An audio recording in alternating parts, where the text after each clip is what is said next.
Hi everyone, my name's Kristen Beever and this is my planning proposal for the annual report of the Royal Botanic Gardens Victoria.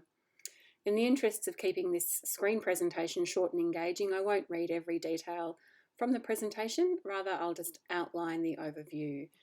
So the first slide is the introduction slide, which looks at the history of the land, how it was named, and the two sites that have since been set up. The report, the annual report itself,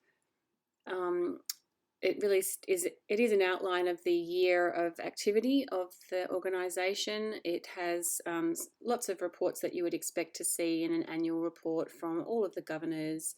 The financial elements are very important, obviously, to communicate that to the target audience. And also the highlights. We need to, as well as the finance sector, which can get really bogged down in how heavy that is, we can also talk about the achievements of the organisation so that it's really quite a happy feeling that people come away from reading the document.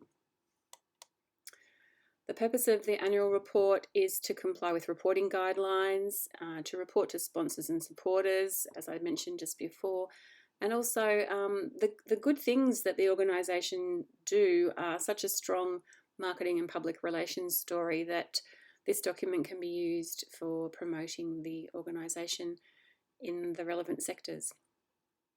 So anyone who is financially supporting the organisation is a target audience for this report, and people don't necessarily support it with just money. They might be a volunteer in the garden and they might be quite interested to see how the organisation is performing in a year time frame.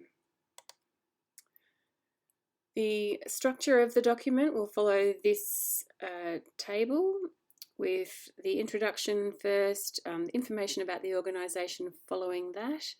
Then we'll get into a little bit of a descriptor about each of the sites, and then following that we'll get into the research side of things, and we'll back it up with the people and the finances at the back of the document.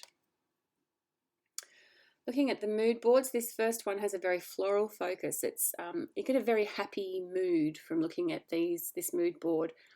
The base colour is in the dark green foliage, and a contrasting colour is selected out of each flower for each spread. So we're not talking about a rainbow palette here. We're talking about each spread having a dark colour base, a dark green colour base, and then a contrasting one single colour that comes out of one of these images. The second palette is very autumnal. Really, this is my favourite palette of all, and we're very fortunate to be in autumn right now. There's such a visual richness in this palette, and it could either warm or cool a spread. And as you can see from these images, this concept is highly textural, so it would be a real thrill to be able to give such a visually stimulating image to someone while they're reading about the financial performance of an organisation. The design direction, concept 1, looks at the scale of images, is one of the key features of this, and the richness of colour. It's quite a restricted colour palette, as you can see, mostly green, but there's a few pops of colour where the flowers indicate. Concept 2 is more illustrative. It's a very pale and calm aesthetic. The images might be outlines, or we might treat the image as photographs in Illustrator and get a kind of a hand-drawn effect to them. The grid is broken in certain places, and the palette is limited once again just to 1 or 2 colours. Concept 3 is heavily text-based, with typography taking the lead. Again, a limited palette, and these spreads use graphic elements of shape and line to draw continuity between the spreads. The grid that I'm proposing for this report is a 7-column and 7-row grid separated by a 5mm gutter. It is quite flexible about how many columns text spans. So if we have a large amount of text, we might go for 2 columns each spanning 3 rows, 2 columns of text each spanning 3 columns in the grid. It depends on how much text needs to feature on each page and which imagery we will put with it.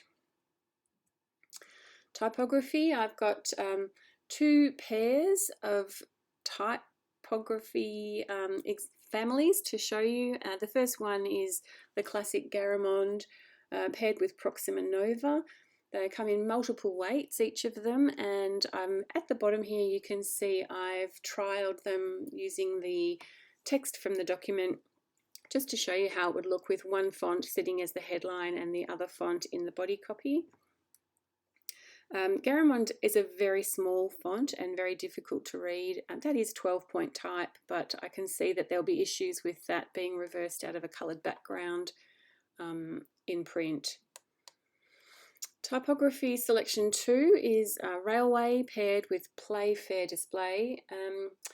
Railway has a lovely W, and the lowercase letters are very round, very easy to read, whereas Playfair, I think Playfair for body copy is not going to work. It's a little bit too condensed.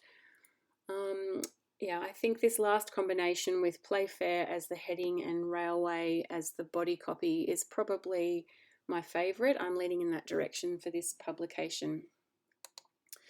Lastly, just looking at some potential cover design directions. The cover of the report should give an indication of the internal layout. So the first row here, the design direction is quite illustrative.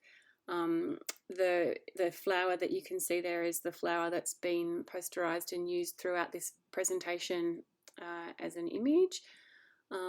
So it's a very simple color palette in both cases. I think perhaps the one on the left is a little dull for what we're hoping to achieve for this report.